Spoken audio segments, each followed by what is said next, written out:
O Jonathan Ferreira, jogo tenso, o derby foi mesmo, foi bem tenso. E o Corinthians precisou se desdobrar na marcação para escapar da derrota depois das expulsões do André. Outra expulsão idiota, né? 2 rodadas atrás, o Corinthians teve o jogador expulso por levar a mão à parte genital e balançar. Hoje o André fez a mesma coisa na direção do Andrés Pereira, foi expulso. No segundo tempo ainda houve uma expulsão do Mateuzinho, deu um soco na cara do Flaco, enfim. Mas o mais maluco de tudo é que, apesar dessa diferença numérica e de inúmeras oportunidades, a principal chance do jogo esteve nos pés, para mim, do Yuri Alberto. O Yuri rouba a bola do Felipe Anderson assim que o Felipe entra, carrega a bola, atravessa o campo inteiro e cara a cara com o Carlos Miguel chuta para ótima defesa do ex-goleiro do Corinthians, hoje goleiro palmeirense. Corinthians perdeu? Não. Yuri Alberto perdeu o jogo, cara a cara, o gol feito era só tocar no outro lado e fazer o gol. Gilmar Ribeiro se referindo justamente ao lance que eu citei agora há pouco. O Rodrigo Marcondes, Nicola, o Corinthians não terá eleição por causa da intervenção judicial? Não. A eleição do Corinthians está marcada só para o fim da temporada, tá bom? Roberto Dino, sobre a expulsão do jogador do Corinthians. Aquilo foi mimimi, não foi nada. Futebol tá chato demais. Nem precisa, mas vão acabar obrigando os jogadores a entrarem de fio dental e salto alto em campo. Sandro Santa Cruz, Nicola, o Kaique do Corinthians vai renovar por aí, tamo junto. Sandro, quando é que acaba o contrato do Kaique? Tá perto do fim? Deixa eu ver isso aí. Kaique que acabou de mudar de empresário, né? Corinthians, deixa eu colocar no Transfer Market, e ele passou a ser representado pelo pessoal da OTB. Deixa eu ver, 30 de junho de 2027. Falta um ano para o contrato acabar. Boa observação, ótima pauta, quer ver? Nicola, se o Memphis não renovar, o Corinthians vai com tudo para cima do Cebolinha. Sandro Santa Cruz, eu acho que hoje a tendência é de que não exista a renovação do contrato do Memphis. Está 6 milhões de reais por mês, uma dívida de mais de 40 milhões de reais, hoje na casa dos 42 milhões, enfim. Thiago Esteves, esse eu acabei de ler.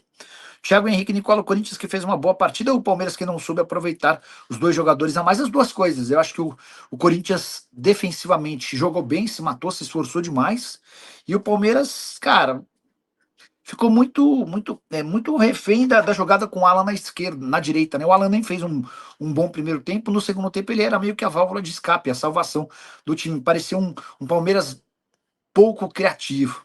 E aí, até queria compartilhar, confidenciar um bate-papo que eu estava tendo com o Elia Júnior, né? Meu companheiro de tempo técnico às segundas-feiras. O Elia bate na tecla de que o Palmeiras tem um elenco melhor do que o do Flamengo. E eu discordo veementemente. Eu acho que o elenco do Flamengo é bem melhor do que o do Palmeiras. E um bom exemplo está no banco de reserva dos dois times hoje, né? Sobre Kaique, atacante que foi titular dos 2 jogos sob o comando do Diniz. Contrato se encerra em junho de 2027 e não há nenhuma negociação no momento para renovação. Um enorme equívoco do Corinthians. Muito equívoco. Você não pode, especialmente com um cara que está ganhando minutos, que está sendo titular, não renovar o contrato, tá? E o que dá para imaginar é que se o Corinthians procurar o staff do Kaique, não vai haver pressa nenhuma da parte do staff do Kaique em tentar levar essa história adiante, porque o tempo joga a favor do Kaique, tá? Quanto mais perto do fim do contrato, melhor fica a condição para ele. Confusão pós-jogo. Após o apito final, o clássico entre Corinthians e Palmeiras foi marcado por uma grave denúncia. Em posicionamento oficial, o Palmeiras informou que o atacante Luiz foi agredido por um funcionário do clube mandante, enquanto se dirigia para o exame antidoping nas dependências da Neoquímica Arena. O Palmeiras repudiou o episódio e disse que o atacante registrará ocorrência no GCRIM. A nota do Palmeiras é a seguinte: após o jogo, enquanto se dirigia para o exame antidoping, o atacante Luiz foi agredido por um funcionário do Corinthians na área de acesso aos vestiários. O atleta, juntamente com testemunhas, registrará a ocorrência no GCRIM, Juizado Especial Criminal. Que confusão, hein?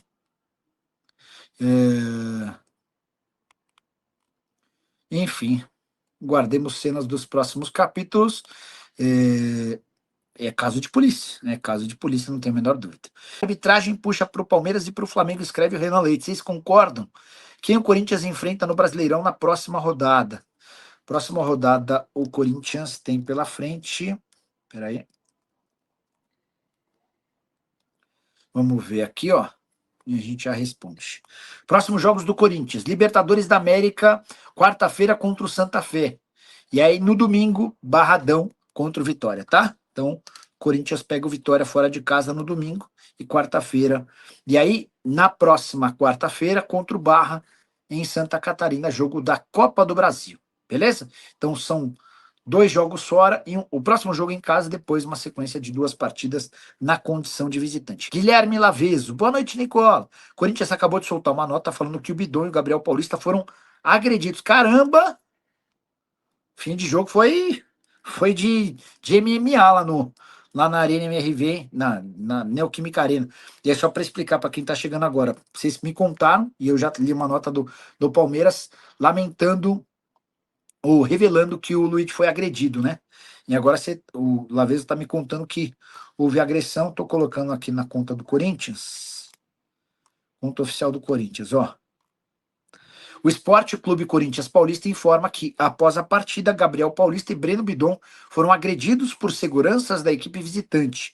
Ambos irão registrar ocorrência e formalizar queixa no GCRIM, com suporte do departamento jurídico do clube. Ou seja, o clássico não terminou com os 90 minutos. A pancadaria que se viu com a bola rolando seguiu nos vestiários com agressão ao Luiz, ao Bidon e também ao Gabriel Paulista.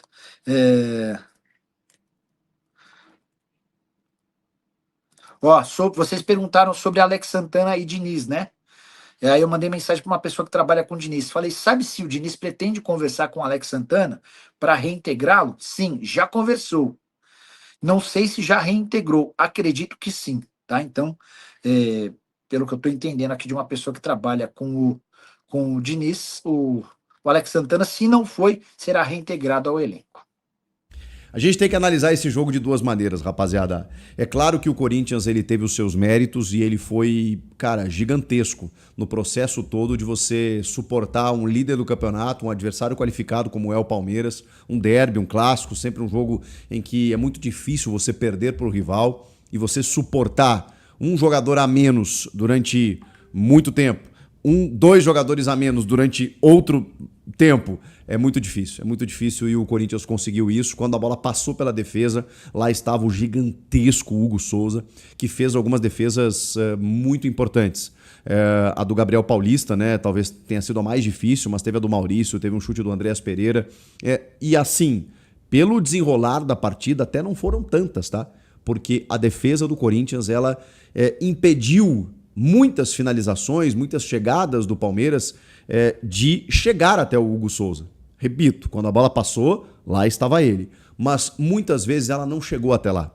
Porque a defesa do Corinthians foi assim...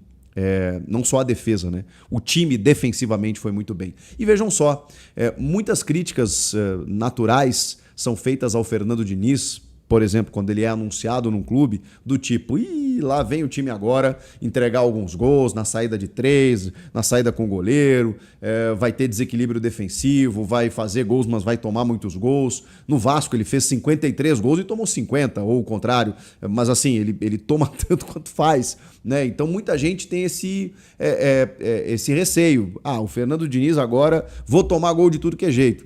E não é o que está acontecendo. São 2 jogos apenas, mas 2 jogos baliza 0.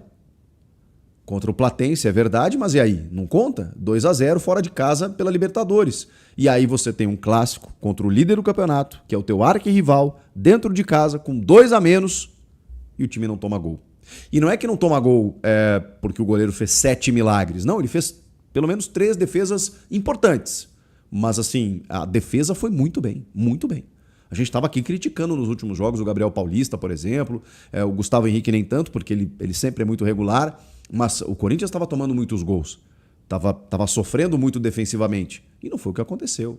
Houve uma entrega absurda, especialmente quando o Corinthians precisou mudar o cenário do jogo. Quando estava 11 contra 11, o Corinthians estava encarando o jogo, a gente tinha de novo um Rodrigo Garro participativo, um Breno Bidon até se aproximando mais, diferentemente do jogo contra o Platense, que eu achei ele mais escondido no jogo. Dessa vez ele estava aparecendo mais ali para auxiliar o Rodrigo Garro, o Yuri sempre se movimentando, os laterais aparecendo, e eu pensei, bom, o Corinthians está disposto a fazer um grande jogo, aquele jogo de troca de passes que o Diniz gosta, aquela coisa toda. Repito, ainda um segundo jogo, sem tempo para ele desenvolver completamente, 100% a sua metodologia, mas o jogo muda de contexto no primeiro tempo quando o André é expulso daquela maneira. de uma forma completamente injustificável. Não dá para passar pano para isso, gente. 2026, futebol profissional está na regra. Você não vê isso acontecendo a todo momento, como o Diniz até falou, não é uma expulsão corriqueira, é porque os caras sabem que está na regra, né? Ou deveriam saber. Só que o André teve um companheiro há 10 dias expulso dessa maneira. E aí, o cara sabe que não pode. E não adianta a gente tentar relativizar aqui. Mas o Flaco fez o gesto também para avisar o árbitro. Claro, ele não faz para um adversário, ele está fazendo para avisar. Eu não consigo colocar as duas coisas no mesmo pacote, no mesmo... A gente se perde aqui nas palavras, né? Mas no mesmo bolo, não dá, gente. E é ruim ter que ficar analisando isso, mas não pode. O Abel Ferreira já foi expulso por isso. Tem câmeras. Então xingar o árbitro pode. Essa diferenciação a gente precisa fazer. Porque o VAR, ele é um árbitro de vídeo. Então o árbitro ele deve ouvir muita coisa lá dentro. E ele pode até, pela regra, decidir expulsar ou não. E a gente sabe que no futebol ele é muito permissivo. Muitas coisas são permitidas, agora tem outras que não. Quando um vídeo, uma imagem, o gesto obsceno, ele é muito flagrante visualmente. E o VAR, quando ele vê, ele recomenda a expulsão, não tem como. Isso se o árbitro não vem em campo.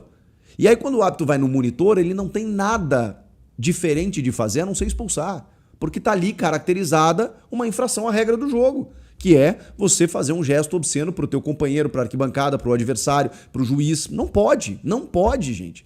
Mas ele tentou ajeitar o calção. Isso foi o migué que ele deu na sequência, né? Porque ficou muito claro para mim o gesto que o André faz e passível até de uma conversa, uma punição, porque não pode deixar um time na mão no derby da maneira como ele fez por isso. Uma coisa é você precisar impedir uma chance clara de gol, o teu companheiro, o teu adversário está indo em direção ao gol lá, você puxa o cara pela camisa, faz uma falta, você precisa fazer uma falta, você precisa trocar um gol por uma expulsão.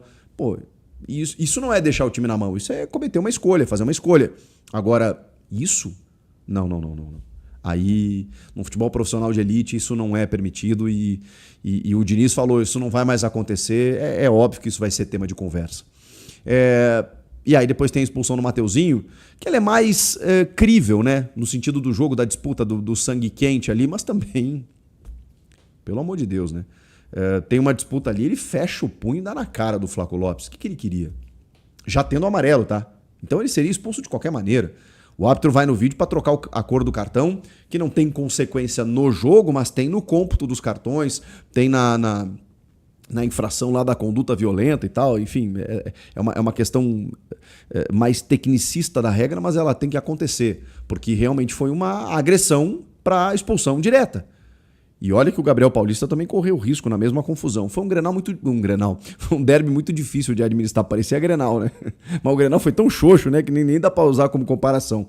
Foi um derby tão quente, cara, que em vários momentos o árbitro teve que administrar um quiprocó. E eu acho que o Corinthians entrou na pilha. O Corinthians teve um sangue quente, uma pilha excessiva. O Mateuzinho já era, assim, estava procurando esse cartão, já tinha um tempo. Não sei se por conta da expulsão do André, mas assim, alguns caras estavam num nível mais acelerado. E, cara, você corre risco com VAR, com arbitragem hoje. Muitas vezes o critério do árbitro, nem foi o caso, tá? Eu acho que o Flávio, ele expulsou corretamente esses dois. Vocês podem daqui a pouco procurar outro lance, mas ele deixou de marcar, não sei o quê. Acho que é do jogo, porque foi um jogo muito difícil de apitar, tá? Muito difícil de apitar. E aí, voltando para o jogo, isso muda completamente. Mas o Fernando Diniz, cara, ele fez um negócio que poucos técnicos fazem. Ele não mexeu no time. Tudo bem, ele perde um volante, né? Que é um jogador onde ele tem numa faixa em que ele tem mais atletas ali. Então, ele não é que ele perde um zagueiro, ele precisa fazer uma correção. Mas, ao mesmo tempo, ele não mudou o time. Ele simplesmente reposicionou os seus caras, que estão mais agrupados no seu time, em relação ao time do Dorival. Você percebe eles encaixados, né? Quando o Palmeiras tem a bola, todo mundo fechando a porta, e por isso o Palmeiras teve inúmeras dificuldades. Estou falando do lado do Corinthians, mas tem o lado do Palmeiras também que eu já abordo. E o Corinthians tem esse mérito, porque também é importante dizer, o Corinthians se defendeu muito bem, com um jogador a menos, com 2 jogadores a menos. Quando ele perde o segundo jogador, que é o lateral, que é o Mateuzinho, ele faz uma troca. Ele sacrifica o Rodrigo Garro para colocar o Carrijo pelo lado do campo para fechar o espaço do Sousa que estava caindo por ali. Porque senão ele deixa aquele corredor aberto e aí um Deus nos acuda. Então essa correção ele precisou fazer. E foram as únicas trocas que ele fez no jogo. Ah, mas por que ele não botou o Zaccaria Labiat? As únicas duas. Eu falei de uma só, né? Depois ele tira o Kaique pra botar o Lingard, porque o Kaique cansou. E o Yuri, que termina o jogo com cãibras, carregado pelo Hugo Souza, por quê? Porque ele correu que nem um monstro, como normalmente faz. Quando o Palmeiras tinha a bola, o Yuri não podia ficar lá na frente fazendo o pivôzinho, esperando um balãozinho, né? Do tipo, toca a bola pra. Quando vocês recuperarem aí, toca pra mim aqui que eu vou ficar aqui. Não. Porque senão eram apenas 8 jogadores de linha. Então ele tinha que voltar para poder ajudar o time defensivamente e quando a bola sobrava, aí ele buscava alguma coisa. Então ele corria pra frente, corria pra trás. E a chance mais clara, ela cai nos pés do Yuri Alberto. Olha que loucura o que é o futebol. O Corinthians poderia ter vencido o jogo por 1-0, porque a chance mais clara do jogo foi do Corinthians. Num gol absolutamente perdido, numa falha do atacante, mas também é preciso dizer o seguinte, nenhum outro jogador do elenco criaria essa chance para si. Só o Yuri Alberto. Porque ele ganha na velocidade do Felipe Anderson, ele ganha na disputa, ele ajeita a bola de cabeça e ele parte em velocidade cara a cara com o Carlos Miguel, que faz uma puta defesa, mas com um erro na escolha, né, na tomada de decisão do Yuri. Porque, se vocês repararem, ele baixa a cabeça e chuta a meia altura. E o Carlos Miguel, gigante que é, abre o compasso e faz a defesa, uma espetacular defesa. Mas o Yuri podia ter tocado para o Kaique, ele poderia ter finalizado embaixo, ele poderia ter chutado cruzado, ele poderia ter driblado o goleiro. Ele escolhe a pior decisão, que é um chute a meia altura num goleiro que tem reflexo, que conhece o Yuri, que fez a leitura correta do chute e que acabou impedindo o gol do Corinthians. O jogo poderia ter terminado 1-0 para o Timão, incrivelmente, por conta desse lance do Yuri. Mas, repito, vou repetir o que eu falei. Outro jogador não teria criado a chance que ele criou para si. Então o Yuri tem disso. Ele perde alguns gols, mas ele gera muitas questões ofensivas. E esse é um lance nítido disso. A maneira como ele vence a disputa com o Felipe Anderson prova isso. Fala pessoal, estamos aí com atualizações importantes do Corinthians. Se inscreva e ative o sininho para receber mais atualizações do Timão. Deixe seu like, que é muito importante para o crescimento do canal. Utilize o espaço aqui embaixo para registrar sua opinião. Ficamos por aqui com mais esse giro de notícias. Um abraço e até o próximo vídeo.